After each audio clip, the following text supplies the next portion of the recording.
All right, let's dive into something totally different today. Imagine this. The roar of the crowd, the intense stare down, centuries of tradition, and then bam, these incredible athletes collide. It's sumo we're talking about, but not just any sumo. Oh no. Today, we're tackling the Fukuoka Sumo tournament. You know, the big one, the grand finale of the sumo year. Yes, exactly.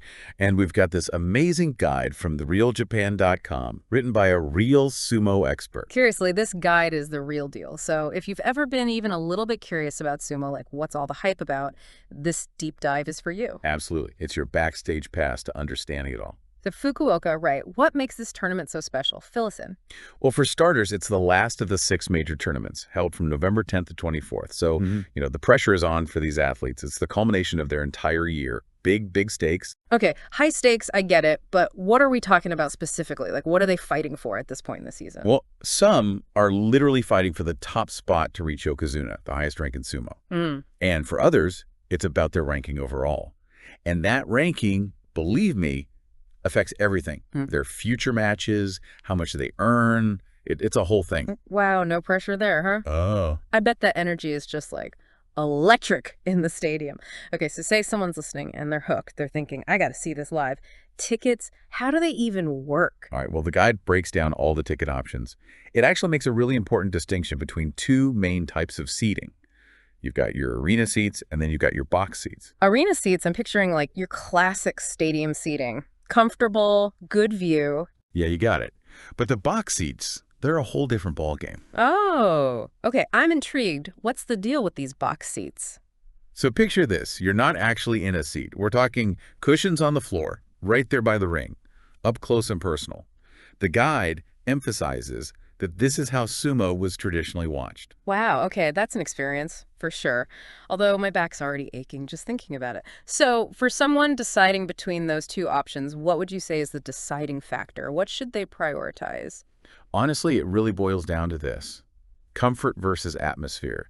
If you're all about like that clear view, you want to be comfy, arena seats all the way. But if you're going for that up-close immersive experience, it's like stepping back in time, the box seats might be worth a little discomfort. I can see that. It's about what kind of experience you're after. Okay, so let's say you've got your tickets. You're pumped for the matches. Ready to rumble. Exactly. But hold on, this guide is telling me the experience doesn't stop there. Like you can take this whole sumo trip to a whole other level, really immerse yourself in Japanese culture. What's the deal with that? Yeah, the guide actually highlights some pretty incredible ways to do that. There's this one package that really stood out to me. I think it was called the Ultimate Grand Sumo Watching and Hakata Geisha in Fukuoka Experience. Even just saying it out loud, it sounds amazing, right? Okay, yeah, you definitely have my attention. What is included in a package like that? So first off, you get your reserve seats for the tournament, obviously. But then, get this, they treat you to a private Hakata Geisha performance. Whoa, seriously? Seriously. Yeah. And we're talking traditional dance, music, even games. You get this glimpse into a world that's like really exclusive, especially for foreigners. The guide even mentions that. Yeah, that's not something you see every day. Not at all. It's a rare opportunity. And on top of that, the guide also mentions chanko nabe dinners. No, yeah, the food. What's the story with those again? Is it like a special sumo dish or something? It is. Chanko nabe is this hearty stew packed with protein and nutrients. It's what sumo wrestlers are known for, eating almost like a ritual meal, So it's like you're not just trying the food, you're tapping into their whole training regimen. Interesting. Exactly. You're connecting with that tradition. I love that.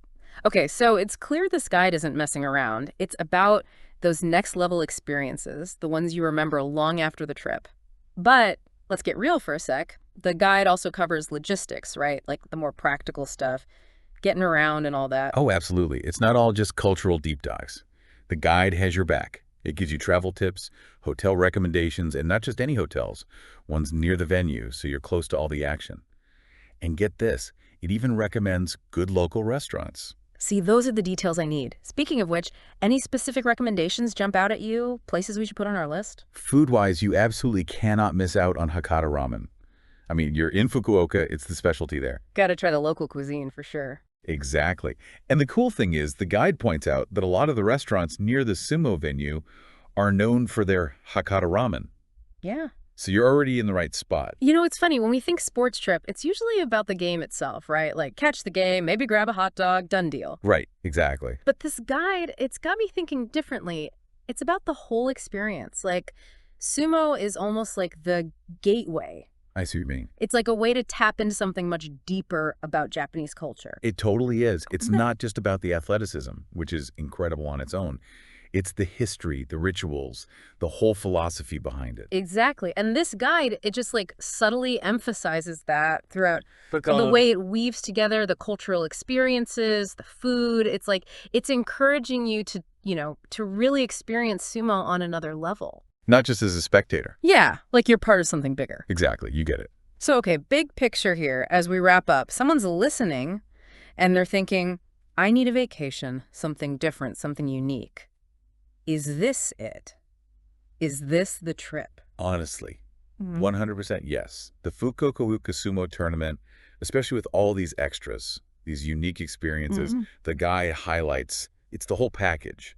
Sport, tradition, and you're immersed in the culture. You get to see something you really wouldn't anywhere else. Exactly. It's one of a kind. And it makes you think about sport in a different way. It's not always just about the game, huh? No, not at all. It could be a window into a whole way of life. Well said.